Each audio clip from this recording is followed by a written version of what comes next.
বড় মাত্রা উপস্থিত মায়েরা বোনেরা এই অঞ্চলের সুধী নাগরিকবৃন্দ সমস্ত বন্ধুরা, বইমেলা একসময় আগরতলার মূল শহরে হতো, আর অনেক তর্ক বিতর্কের পর এই বইমেলা এখানে স্থানান্তর হলো হাফানিয়া গ্রামে। হয়তোবা আমরা এখন অনুভব করি যে আমরা ওই সময় যে সিদ্ধান্ত নিয়েছিলাম সেটা সঠিক সিদ্ধান্ত ছিল।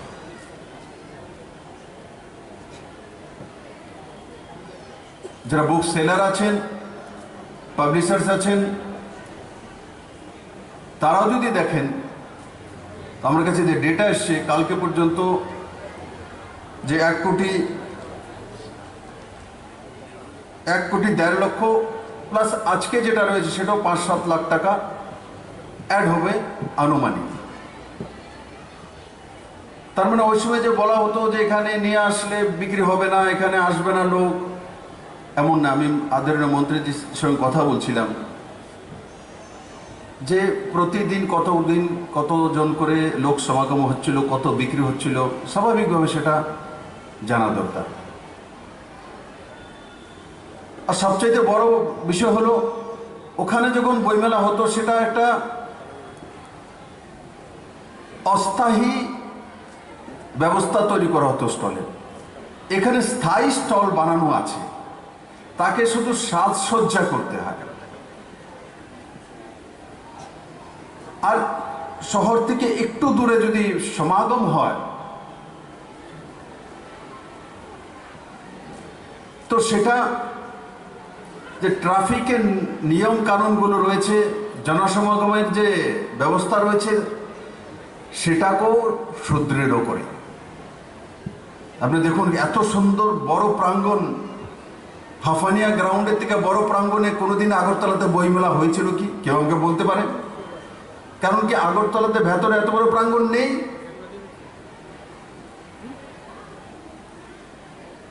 ওর আজকে শুধু হাফানিয়া হয় না, ডিস্ট্রিক্ট ওয়াইজ আগে হতো, এখনো হয়, বইমেলা হয়, হবে।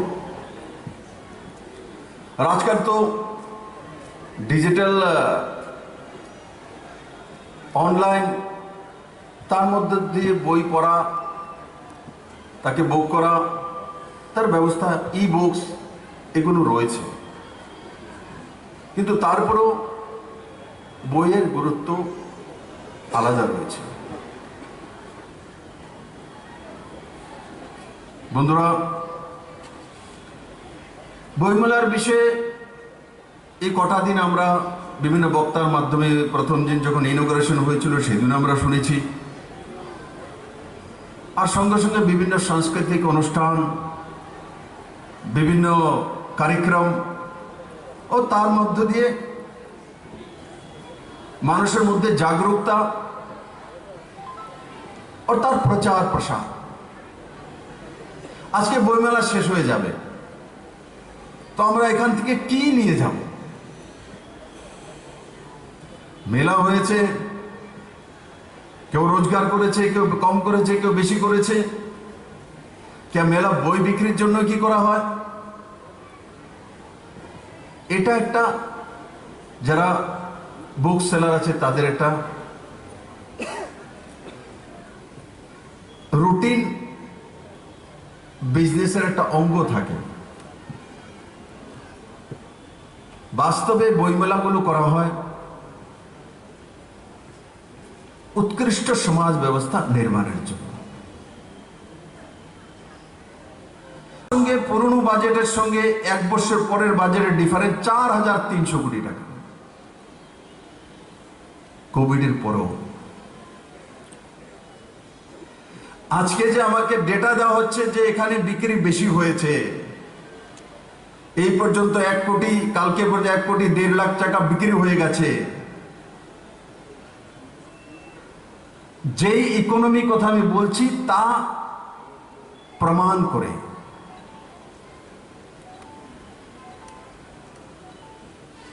তো তো 26,893 কোটি টাকার বাজেট, মানে গত বাজেট থেকে 4,300 কোটি টাকা প্রায় বেশি। ক্যাপিটাল বাজেট এক্সপেন্ডিচার প্রায় 2600 কোটি টাকার কাছাকাছি ছিল গত বাজেটে, এবার সেটা 5,300 কোটি টাকার উপরে চলে গেছে।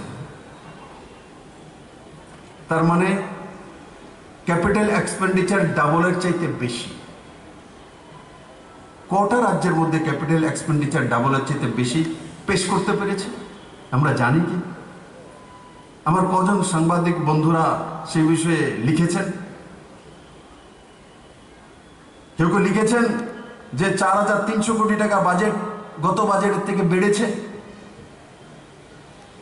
এবার পুরনো সরকার থাকাকালীন দেখুন বাজেট, অ্যাকচুয়াল বাজেট কি ছিল। 2013-14-তে 7,825 কোটি টাকার বাজেট, 2014-15-তে 10,590 কোটি টাকার বাজেট, 2015-16-তে 11,425 কোটি টাকার বাজেট, 2016-17-তে 12,668 কোটি টাকার বাজেট, 2017-18-তে 12,442 কোটি টাকার বাজেট অ্যাকচুয়াল। আর আমরা 2018-19-এ প্রায় 16,000 কোটি টাকার বাজেট দিয়ে শুরু করেছিলাম। 5 বছর যে ফিফথ বাজেট সেটা নিয়ে শেষ করেছি 26,893, মানে প্রায় 11,000 কোটি টাকা বাড়িয়েছি, 11,000 কোটি টাকা। আর ওনারা 8,000 কোটি টাকা থেকে আরম্ভ করে 12,000-এ শেষ, তার উপর উঠতে পারেনি। যদি 8,000-তে শুরু করি, 9, 10, 11, 12, 4,000 কোটি টাকার বাজেট বাড়াতে পেরেছে 5 বছরে। আর এই সরকার 5 বছরে 11,000 কোটি টাকা ত্রিপুরার বাজেট বাড়িয়েছে। এটা হচ্ছে এই সরকারের সবচেয়ে বড় দিক। আমি এই মঞ্চতে আমার সাংবাদিক বন্ধুদের বলবো, ভেতরে ঢুকতে হয়, যাইয়ে বাজেট সার্বিকভাবে বাজেটে কি বলবে লিখবে। ট্যাক্স বাড়ানো হয়নি, জনতার উপরে বোঝ বাড়ানো হয়নি, ঠিক আছে, ট্যাক্সও বাড়ায়নি, বোঝও বাড়ায়নি, তারপরও 11,000 কোটি টাকার বেড়েছে। তার মানে ত্রিপুরা চলা শুরু করেছে, চলানি দৌড়ানো শুরু করেছে ত্রিপুরার ইকোনমি। ও 2047 কি করবে? 25 বছর পরে ত্রিপুরার ইকোনমি কোথায় যাবে, কোন কোন সেক্টরে কি হবে? প্রথমবার ত্রিপুরাতে সরকার তুলে ধরেছে, ত্রিপুরার ইতিহাসে কোনোদিন 1 বছর উপরে বাজেট দেখেনি মানুষ। আজকে আমরা 25 বছর পর্যন্ত কোথায় যাব, আজকে নজওয়ান ছেলে মেয়েদের সামনে এই সরকার প্রস্তুত করে দিয়েছে। সে তৈরি করতে পারবে, সে তয় করতে পারবে যে আগামী দিনে আমি ইঞ্জিনিয়ার হবো না, ডাক্তার হবো না, বিজনেসম্যান হবো না, কোন সেক্টরে যাব, সিভিল ইঞ্জিনিয়ার হবো না, কম্পিউটার ইঞ্জিনিয়ার হবো। কারণ সিভিল সেক্টরে যদি 30,000 কোটি টাকার ইনফ্রাস্ট্রাকচার ত্রিপুরাতে তৈরি হয়, নিশ্চিত তাকে সিভিল ইঞ্জিনিয়ার পড়া দরকার, কারণ সেখানে জব পাবে। যে সরকারগুলো ছিল সে লক্ষ্যমাত্রা প্রস্তুত করতে পারেনি। তার জন্য বিপ্লব দেব ছোটবেলা মা শিখিয়ে দিয়েছিল, সবের মাই শিখিয়ে দিত, বড় হয়ে কি হবে জিজ্ঞাসা করলে বলবে কি হবে, ডাক্তার ইঞ্জিনিয়ার, এই বলতেন সবাই। আমাকেও জিজ্ঞাসা করা হতো কি হবে বাতিজা বড় হয়ে, কারণ মা শিখিয়ে দিয়েছে। কাকু ডাক্তার হবো, ডাক্তার হয়েছি, ডাক্তার হইনি।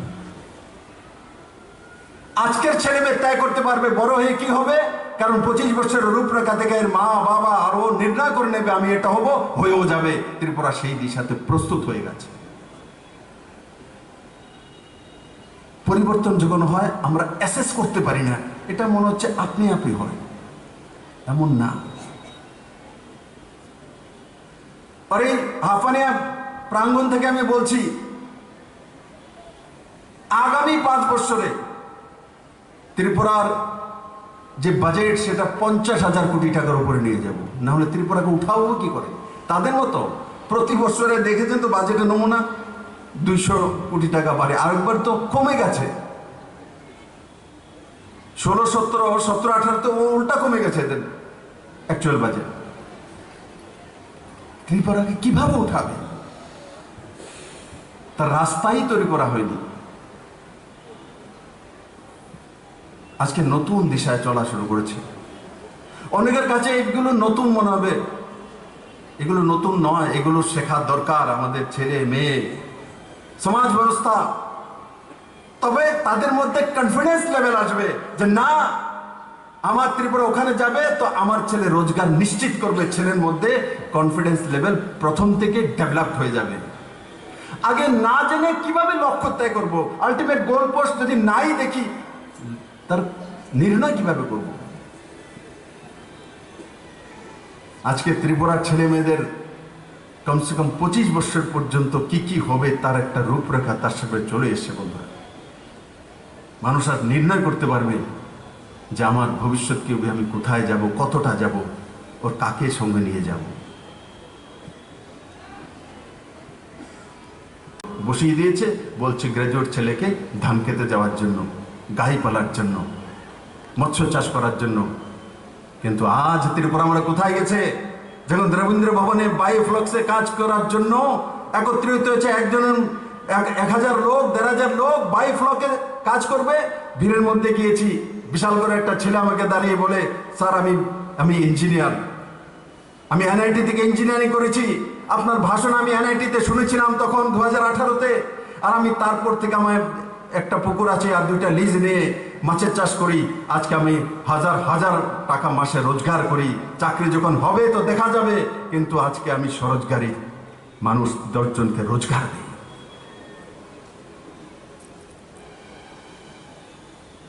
হাজামারের একটা ছেলে অ্যান্টনি দেববর্মা ভিড়ের মাঝখানে আমার সামনে আসে, বলে, স্যার আপনি আমাদের জন্য করেছেন। স্যার আমি কি, কে করেছে? মানুষ করেছে। বলে, নেই স্যার, আমি ওই সময় ভোট দিচ্ছিলাম, ভোট দেওয়ার সময় সত্তাসীন পার্টিকে দেইনি, আমাকে বলেছে ওটাকে ভোট দাও, তো আমি দেওয়ার সময় গিয়ে দিয়ে দিয়েছি অপোজিশনকে, জানলা দিয়ে দেখে নিয়েছে। তারপর থেকে আমার পুকুরের কাগজপত্র, দলিলপত্র কোনোদিন দেয়নি। আপনি আসার পর সেগুলি পেয়েছি। এখানে মাছের চাষ করি, আমি এত টাকা রোজগার করি, বায়োফ্লকও শিখে নিয়েছি, সেটাও শুরু করে দেব। স্যার আপনি তো বরদান দিয়েছেন আমাদেরকে, আমি দিইনি, নরেন্দ্র মোদী দিয়েছে। আজকে 2018-তে বিপ্লব দেব যেটা বলেছে তার রেজাল্ট চলে এসছে আমার ত্রিপুরার মধ্যে। 4 বছরের মধ্যে আজকে 1000-এর উপরে বায়োফ্লকে চাষ করার জন্য নজওয়ান ছেলে মেয়ে আমার সামনে দাঁড়িয়ে গেছে। ত্রিপুরা তৈরি হয়ে গেছে। যদি না বলতাম তো ওই লাইনের মধ্যে ধাক্কা খেত, রোদে বৃষ্টিতে গ্রাজুয়েশন করার পর চাকরি দেন ঘুরতে 10 বছর, 15 বছর, 25 বছর হতে হতে হতে লাস্ট অফ দা যেও চাকরি পেয়েছে তো সুপ্রিম কোর্টে সেই চাকরিগুলো তথাস্থ করে দিয়েছে। কারণ কি? সে অনিয়ম করেছে সব। ত্রিপুরার সময় অন্যায় হয়েছে, পাপ হয়েছে। সাংস্কৃতিক মেলা প্রাঙ্গণ থেকে আমি বলছি, যারা সংস্কৃতির দোহাই দিতেন, যারা বলছেন কালচারাল সিস্টেম আমরাই জানি, রবীন্দ্রসঙ্গীত আমরাই পরিবেশন করতে পারি, আজকে ত্রিপুরাতে পরিণত ত্রিপুরা তৈরি হয়েছে। আজকে কই বাধ্যবাধকতা নেই, কোন পার্টি করেন, কোন দল করেন, কোন জায়গা থেকে এসছেন, সেই জায়গার বিপ্লব দেব তার সরকার জিজ্ঞাসা করে না। আপনার মধ্যে কোয়ালিটি আছে কি, মেরিট আছে কিনা সেটা নিশ্চয় জিজ্ঞাসা করে। আজকে মেরিটে ত্রিপুরা তৈরি হচ্ছে, স্বয়ংসম্পূর্ণ ত্রিপুরা তৈরি হচ্ছে। এটা যদি 10 বছর আগের ত্রিপুরাতে হতে পারতো, তো আজ দেশের গৃহমন্ত্রী যখন এসে বলে বিবেকানন্দ ময়দানে যে আগামী 5 বছরে ত্রিপুরাকে নাম্বার 1 প্রদেশ বানাবো, তখন আমার মনের মধ্যে কষ্ট হয়, আরো 10 বছর আগে ত্রিপুরা কেন আমার হাতে আসলো না, মোদির কাছে আসলো না? যখন মোদি 2014-তে এসছে তখনই যদি চলে আসতো, তাহলে আজ দেশের গৃহমন্ত্রী যে আরো 5 বছরে ত্রিপুরাকে নাম্বার 1 বলছে, তো আজ নাম্বার 1 ত্রিপুরা হয়ে যেত। এটা প্রমাণিত করে আজকের বাজেট তা প্রমাণ করে। সবাই ভেবেছিল যে বিপ্লব দেব ইলেকশন আগে ভারতীয় জনতা পার্টির ভিজনে বলেছে 2000 করে ভাতা দেবে সবাইকে, দিতে পারবে না। দেখো 1000 কি আটকে গেছে। আটকান না লোক না মোদি, মোদির কেউ আটকাইতে পারে না। मोदी को सिर्फ जनता अटकाते पारे, बाकी क्यों पारे ना। कि मोदी काज करे, मोदी कमिटेड, मोदी मानुष के बोझे। मोदी त्रिपुराते खोज करे काठाल জার্মানিতে বিক্রি হয় মন কি বাতে বলে।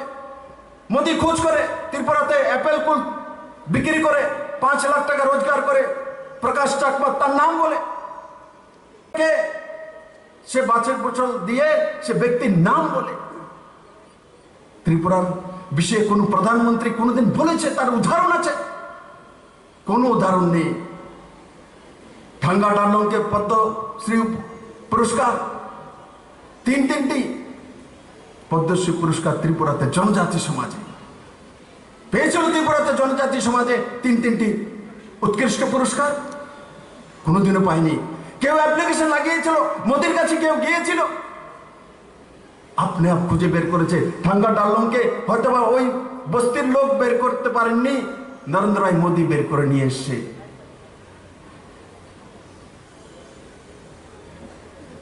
জামাতিয়াকে বের করে নিয়ে এসেছে মাতাবাড়ি থেকে, শান্তির বাজার থেকে রিয়াংকে বের করে নিয়ে এসেছে। বন্ধু, এগুলো এইভাবে হয় না। মানসিকতা থাকতে হয় কাজ করার, নিষ্ঠা থাকতে হয়, নিয়ত থাকতে হয়, মানসিকতা, নিয়ত, কমিটমেন্ট। যারা আগে ছিল তাদের কোনো কমিটমেন্ট ছিল না, এক দলের প্রতি কমিটমেন্ট ছিল, পাবলিকের প্রতি কমিটমেন্ট ছিল না। তার জন্য এবার বাজেটে 2023-এ নির্বাচন হবে। নির্বাচনে প্রায় 1 বছর আগে সরকার ঘোষণা করে দিয়েছে দুর্গা পূজার আগে সবাইকে 2000 টাকা করে সোশ্যাল পেনশন দেওয়া, তার পয়সা রেখে দেওয়া হয়েছে। ইলেকশনের বৈতরণী পার করার জন্য এসে 23-এর 1 মাস আগে ঘোষণা করব, এই কাজ মোদি সরকার করে না, নরেন্দ্র ভাই মোদি করে না।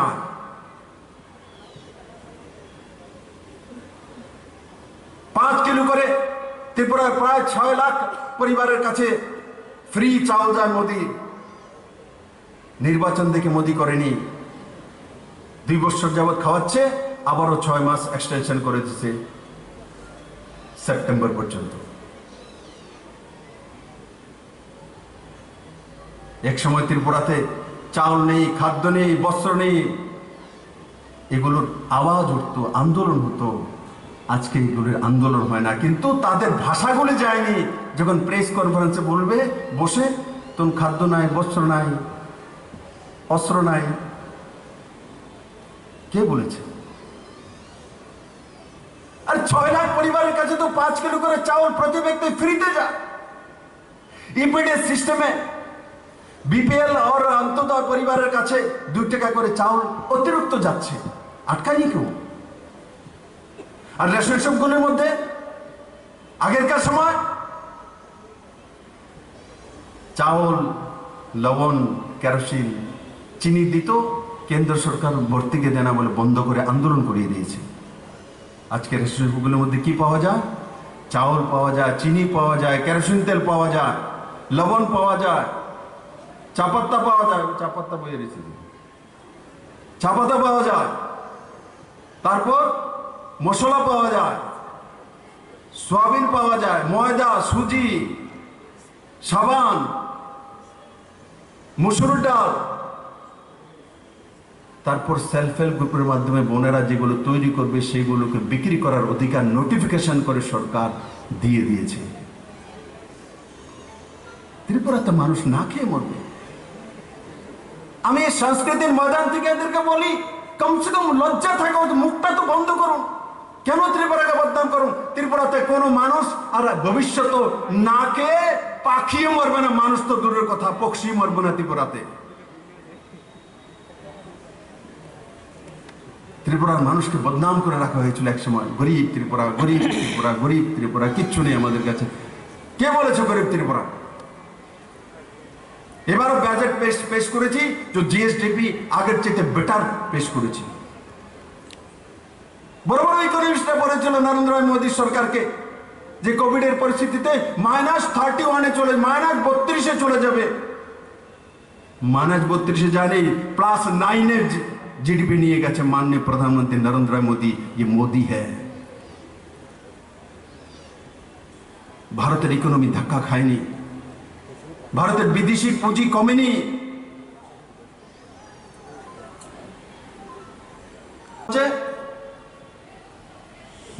আজকে ভারতবর্ষের ভারতীয় প্রধানমন্ত্রীর ওপিনিয়ন মাইনে রাখছে। মোদী একদিকে ভারতকে সম্মান দিয়েছেন বিশ্বের দরবারে, আরেকদিকে ভারতের মানুষের কাছে অন্ন জুগিয়েছেন, আরেকদিকে ভারতের মানুষকে কোভিডের ফ্রি ইনজেকশন দিয়ে জীবন দিয়েছেন ও ভারতের জিএসডিপি কে আগে বাড়িয়েছেন। রক্ষা মন্ত্রণালয় কেউ অ্যাসেসমেন্ট নেই, করিও না আমরা। সবচেয়ে বড় বাজেট কোথায় হয়? ডিফেন্সও হয়। 5 লাখ কোটি টাকার উপরে বাজেট। আগে সমস্ত বাজেটের এক এক পয়সা বিদেশে চলে যেত, কারণ কি রক্ষার সমস্ত সামগ্রী বিদেশ থেকে আসতো। মোদি আসার পর made in India, make in India আমরা ভুলে যাই যখন মোদিজি স্লোগানগুলো তোলে। এগুলো তোলার পর আজকে ভারতে হি ডিফেন্সের অনেক সামগ্রী তৈরি হয়। এবার বাজেটে লক্ষ্য করেছেন যে 70% ভারতীয় কোম্পানি থেকে হি ক্রয় করা হবে।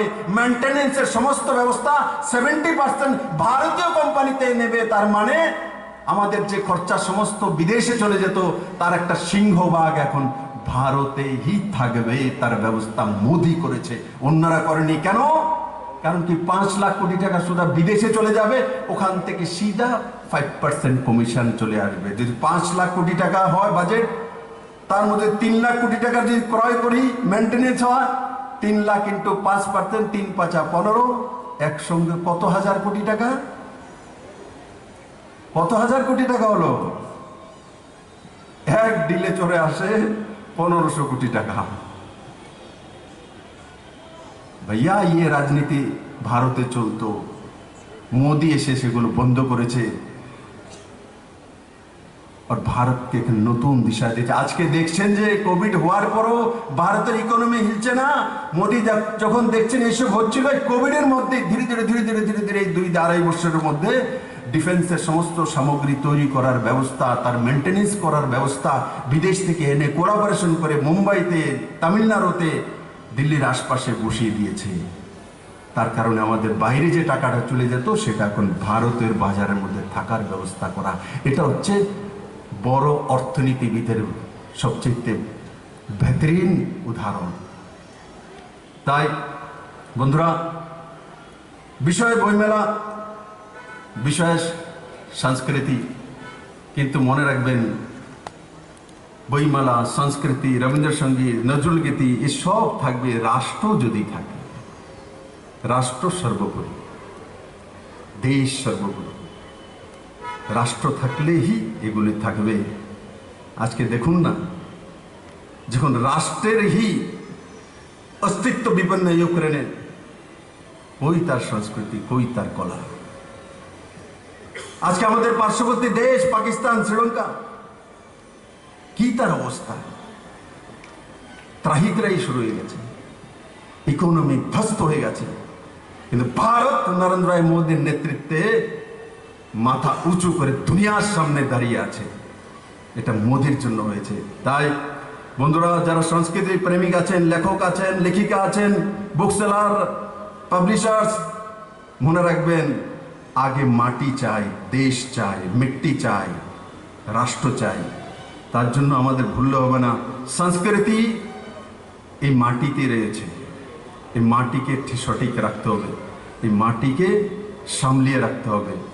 এটা আছে তো সব কিছু আছে। কিছু কিছু চৌধুরী আছে, মানুষ ভয় পেতে হয়, চৌধুরী সাহাব ডরে। কিন্তু এই চৌধুরীকে ভয় পাওয়ার দরকার নেই। এই চৌধুরী আপনাদের জন্য কাজ করবে। আর আইসিএ ডিপার্টমেন্টের মাধ্যমে ত্রিপুরার কলা সংস্কৃতি, আপনাদের যারা তার সঙ্গে জড়ে আছেন তাদের কিভাবে সম্মান দেওয়া যেতে পারে, তাদেরকে কিভাবে এগিয়ে নেওয়া যেতে পারে, অনেক পদক্ষেপ ললিত কলা একাডেমি থেকে অনেক কিছু এই সরকার শুরু করেছে। আপনারা জানেন, আমি বারবার রিপিট করব না। এবার বাজেটও আইসি ডিপার্টমেন্টের বাজেট অনেক বাড়ানো হয়েছে। একসময় 3.5 কোটি টাকার অ্যাডভার্টাইজমেন্টের বাজেট হতো মাত্র ত্রিপুরাতে। প্রিন্ট মিডিয়া, ইলেকট্রনিক্স মিডিয়া এরা সবাই জানেন। আর এটা এবার বাজেটে আরও বাড়ানো হয়েছে, সেটা বাড়িয়ে আমরা লগভগ 12-13 কোটি টাকা, এবার 15 কোটি টাকা পৌঁছে গেছে।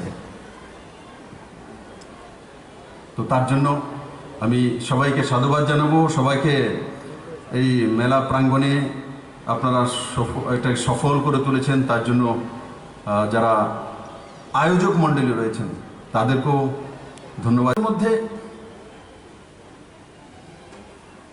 এক স্নিগ্ধতা নিয়ে আসে, সৌহার্দ্যপূর্ণতা নিয়ে আসে।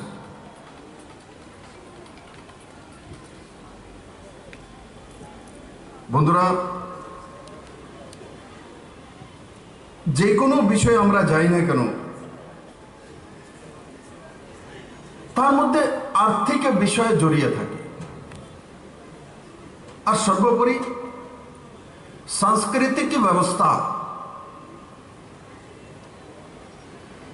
क्योंकि भारत सांस्कृतिक राष्ट्र, विभिन्न विदेशी मानसिकता सम्पन्न মতামতধারী কোনো সংস্থা হোক, রাজনৈতিক দল হোক, ওনারা বহুবার প্রচেষ্টা করেছেন, কিন্তু ভারতীয় সংস্কৃতি ভারতের আত্মা। মহোদয়, জেলাধিপতি অন্তরাদেব সরকার মঞ্চে উপস্থিত। Subscribe to Tripura Info and press the bell icon so that you never miss any latest updates and news on Tripura.